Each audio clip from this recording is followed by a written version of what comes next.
Hello and welcome to another album analysis. In today's video we're taking a look at the 11th studio album by the American rock band Foo Fighters titled But Here We Are. This is the follow-up to 2021's Medicine at Midnight and the first album since the passing of drummer Taylor Hawkins, and because of that we're going to see the album wrapped very tightly in grief, really dealing with the feelings, the emotions that Dave Grohl and the rest of the band went through following on from his passing. And also to add to that, Dave Grohl did lose his mother Virginia in August of the same year, so really doubles up as him going through a very strong period of grief, losing probably two of the closest people in his life, and really kind of putting that into this album, really showing that raw aggression, that raw emotion that he was feeling over the course of last year. So will this album show a dismal present or a prosperous future? Let's take a look at it track by track. Kicking things off, we do have Rescued, which has this much more raw sound compared to some of the more poppy sounding tracks that we have heard from the band over recent times. Really just kind of edging back to their late 90s soundings, to their early 2000s, where things did feel a bit more raw, a bit more aggressive and in your face. And certainly with the opening of this track, we do start to see straight away the feelings that Dave was going through. It came in a flash, it came out of nowhere, it happened so fast and then it was over. So really just focusing on the immediate aftermath of getting that phone call, that message to say that something had happened, and it's something that everybody can resonate with. The idea of when you lose a loved one, that moment where you find out and you can really just feel that overpouring of emotion, whether you're stunned, fight, flight, you can look at the different way, you can freeze as well, and different people handle it in different ways. This idea of I'm just waiting to be rescued, bring me back to life. The feeling that he felt that he died inside as well, finding out the news, and the band had felt the same. So really kind of covering that instant rage, sorrow, and just that acceptance that something bad has happened and it has to be dealt with. Despite the grief though, we still do see this being a very uplifting and very upbeat rock track. They're not going to let the events that happened really pull this album down into darkness and despair. They're going to kind of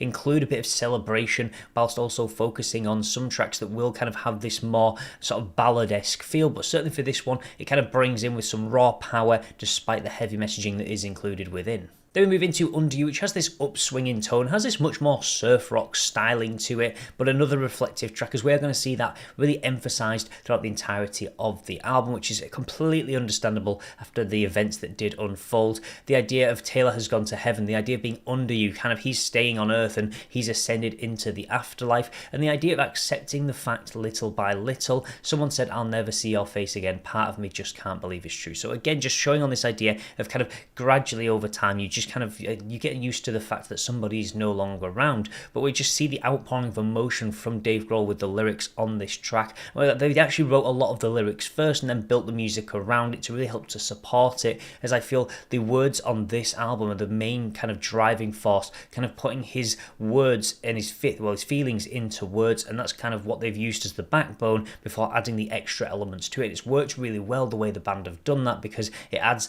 the strongest parts of this track, which is the lyrics, in the form of pushing that emotion forward, with the support structure just being the music. Then we do have Hearing Voices, which has this really sweet acoustic open, and there's a reason I love that they use the acoustic guitar at times in this track. The idea of acoustics, kind of noise in a room, the idea of hearing voices, this bouncing off of sound. So I really do like how you can link the two together, and it talks about the idea of loss of a loved one again, and the idea of hearing them speak. When somebody's gone, you kind of either picture them sat somewhere where they used to sit, or you hear their voices on occasion. You kind of have that mental trickery going on, and they talk about that quite heavily, and the guitars give off this sense of franticness, this idea of searching around looking for somebody, really just shows it very well. And that's what I said before, that the musicianship really helps to add extra elements to the message that these songs are trying to convey. And one thing I do love about this, I thought initially that the chorus could be quite repetitive, but what Dave does is he changes the delivery of the lines that are repeated, stops it having this blandness, and we also do get this really beautiful raw refrain at the end of the track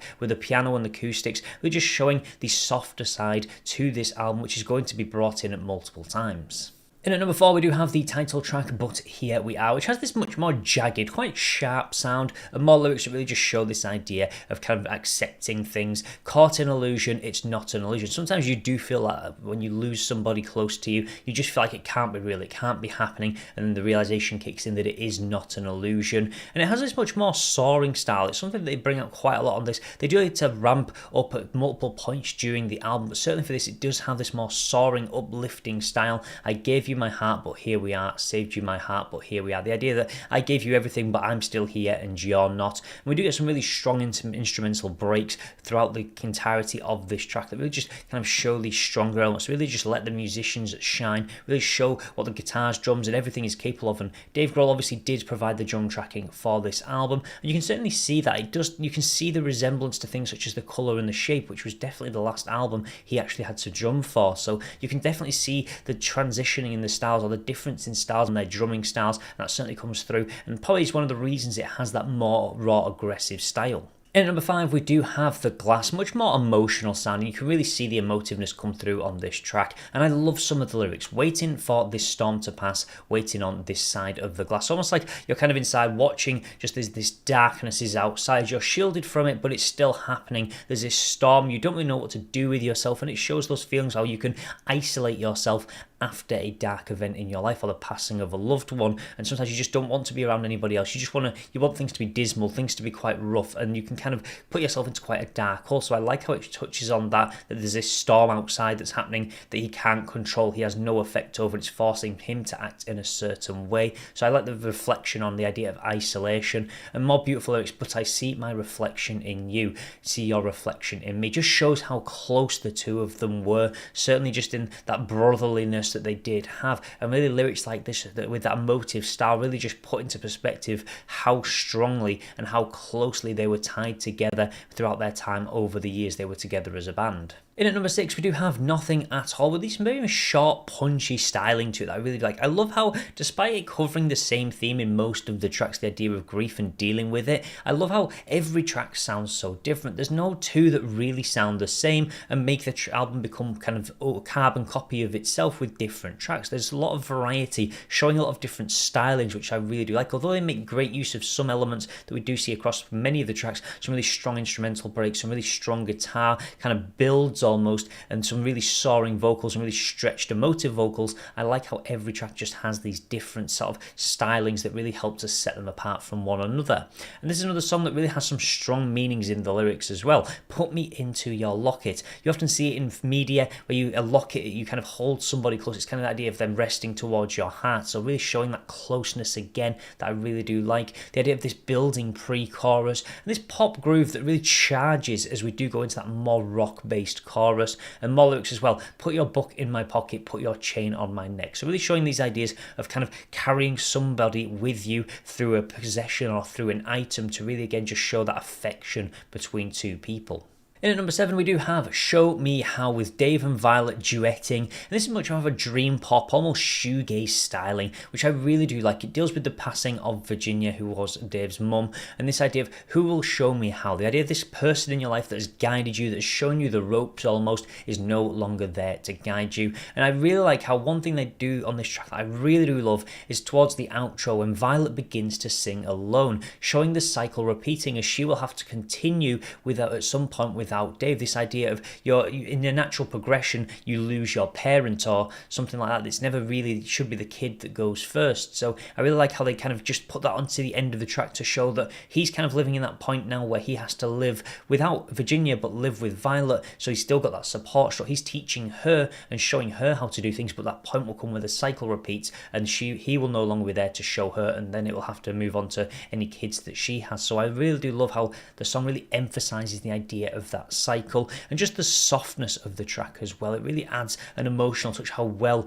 their vocals work together with these husky vocals from Dave and Violet's almost ghostly like but very soft and sweet stylings that really blend together very well despite being quite different. It really makes it a strong track and probably one of my personal favourites on the album. In at number 8, we do have Beyond Me, which has more of a soft open. It does feel like more of a ballad, and this is a song that really focuses on the idea of Taylor Hawkins dying too young. And we often see that when people are taken below the life expectancy age by quite a margin, you often say it's the good ones that get taken first, or things like that. There's multiple phrases around it, and that's what really you can see Dave trying to express on this track. Everything we love must grow old, or so I'm told, because of the fact that he died quite young. He never got to that later stage stages of life, was kind of almost in his prime still with the way the band were going around the world, and it really just shows the highs and lows as well. It really ebbs and flows in this track and really just shows that constant fighting of emotion that we have seen throughout the entirety of the album. There's really softer sections, these really higher sections, almost like showing that mixture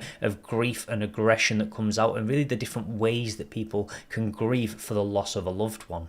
In at track 9, we do have The Teacher, which has a very long runtime of 10 minutes and 4. When I initially saw the runtime, I was like, oh, this could be a track that does run out of steam by the 6th, 7th minute. I know they've done long tracks before, but this was certainly going to be quite a push, but it actually doesn't do that. It is probably one of the strongest tracks on the album. It's moody, it's melancholic, and really has a variety of different lyrics that show almost like a journey through this track, because Virginia was a teacher by nature, that was her job, and also a teacher in life as well for Dave. So some of the lyrics really just show this progression. Sun goes down, windows wide, one step closer to the other side. So beautiful poetic lyrics that really just add some nice strong rhyming that I really do like. And the idea of passing on, the idea of the sun going down, moving towards the afterlife, and really just shows this progression. Almost like when you're a kid, you're taught things. And then as you get older, you begin to learn lessons from other people. And then as you go even further into life, into sort of older age, you then have to teach your kids. And then you just see this natural progression being brought through the track. It's taking you on this journey, this ebbs and flows of life, to the point where we have this really static ending, which is a little bit much on the ears, I did feel, but I did like the way that's kind of that idea of you then fade out. You learn, you pass lessons on, and then unfortunately you pass on into the next life or the afterlife, and then you are not able to give no more lessons. But it's a great track that really just shows different stylings as well. You can see some elements in the final third of it where they start to take elements from bands such as The Cure, and really just show some really strong progression, and the track just doesn't feel like it's too long. You get to the end of the 10 minutes and you don't feel like you've been listening to it for that long, and that's how a track with that kind of length should feel. It shouldn't feel monotonous on the ears, and they've certainly managed to avoid doing that for this one. Then rounding out the album, we do have the perfect ending in the form of Rest, with this acoustic open. Almost feels like a eulogy to those lost along the way. Love and trust, life is just a game of luck. All this time escaping us until our time is through. So touches on pretty much everything. The idea that life is basically a lotto. You don't choose when you get to go most of the time. You just have to make the most of the time that you've got until it is spent, until it is through. I also like how we get this real big flood of sound, like one final send-off, and a beautiful lyric in the form of waking up, had another dream of us in the warm Virginia sun, there I will meet you. So this idea of Virginia being in the afterlife, and Dave will one day get to be reunited with her, meeting his mother in the afterlife. And then just to taper off the very end of the album, we do see it go into this more acoustic sound after these really big flood of sound, this really big build, which is just the perfect way just to kind of show that idea of rest, just to really round things out. Overall, this really is a beautiful album. You can see the grief, the emotion really outpouring. But one thing I really do love is how they've kept things quite upbeat. It doesn't feel like a dark and depressing album. Although there's a couple more ballad-esque stylings to some of these tracks, it feels like there's a sense of urgency. There's a sense of kind of pushing forward with this album. The band really wanting to use their future music to fuel the strength that Taylor gave them with their previous releases. They want to show that they are capable still of writing fantastic music, and they have done that with this, helped by the fact that they have got this emotional real backbone to this album that really shows through the vocal delivery, through the music as well. And I liked the way they put the lyrics first and built the music around it. I think it helped to make the album much stronger. And obviously when you've got this really powerful meaning behind it, it's one of those that everybody can get on board with. Everybody goes through life, everybody loses loved ones, so it's so easy to resonate with showing the feelings, and they've covered pretty much everything you can with this album. The idea of fight, flight, freeze, the different ways you can react, the different ways you can deal with grief, and the kind of impacts it can have, from material possessions that remind you of somebody, or even just the way that you look around a room and hear somebody's voices. And every track is so different, and despite covering different forms of grief and different associations, they've managed to keep the album very widespread, keep it very interesting, and stopped it from being this repetitive cycle just covering death, death, death, death, death. And for those reasons, I'm going to give the album a very deserved 9 9 out of 10. It is beautiful. There is no way, if you listen through this album and you don't enjoy just the beauty of it, if it's one of those albums that will probably put a lump in your throat, if you've it makes you think of loved ones that you've lost, that you were very close to, really resonates with you with those feelings of grief. And I love that an album is able to do that, really show these messages, really show these in a way that can affect you emotionally as well. Really just shows to the strength of the songwriting, and just still though it has that uplifting feeling. It makes you feel positive about remembering people, about the things you've gone through. It doesn't leave you just wanting to cry your eyes out. It really just gives you this uplifting feeling, and many of these tracks will be fantastic live in the way they are almost like communal rock anthems and songs that people can really resonate with. So that will be everything for today's video, but as always, feel free to let me know your thoughts and your rating about this album in the comments section below. I'd love to know if you agree that it just really is probably one of the stronger albums the band have released over recent years, just due to its powerful nature, or do you feel it's not as strong as some of their recent releases? Either way, please let me know your thoughts, and if you would like to see more content like this, then please do feel free to subscribe, and I will see you in the next album analysis.